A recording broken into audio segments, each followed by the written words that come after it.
নমস্কার বন্ধুরা, আমি আজকে কুমড়ো ফুল ভাজা করছি। খুব চটজলদি। খুব কিছু যদি না থাকে, এই যে এইটা হচ্ছে আমার গমের আটা নিয়ে নিয়েছি একটু, আর একটু নুন নিয়েছি, একটু কালো জিরে নিয়েছি, একটু লঙ্কার গুঁড়ো নিয়েছি, একটু হলুদ গুঁড়ো নিয়েছি।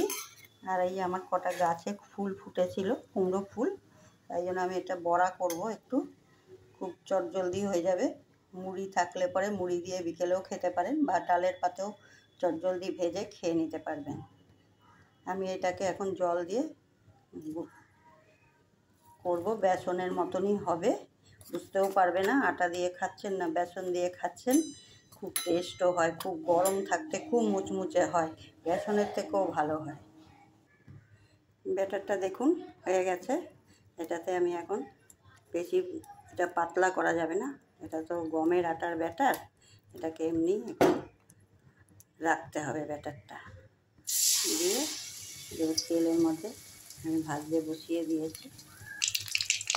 দেখুন আমার বড়াগুলো হয়ে গেছে। আমি উল্টে পাল্টে এগুলোকে ভেজে নিলাম। ঘরে কিছু না থাকলেও শুধু আটা দিয়ে ভেজে ফেলতে পারবেন। এরকম সুন্দর কুমড়ো ফুলের বড়া, আর খেতেও খুব টেস্ট হয়। আমি এটা গ্যাস বন্ধ করে দিচ্ছি, আমার হয়ে গেছে বড়াগুলো। দেখুন কত সুন্দর হয়েছে, মুচমুচে। পুরো একদম গরম, হাত দিতে পারছি না, একদম মুচমুচে। দেখুন আওয়াজ হচ্ছে।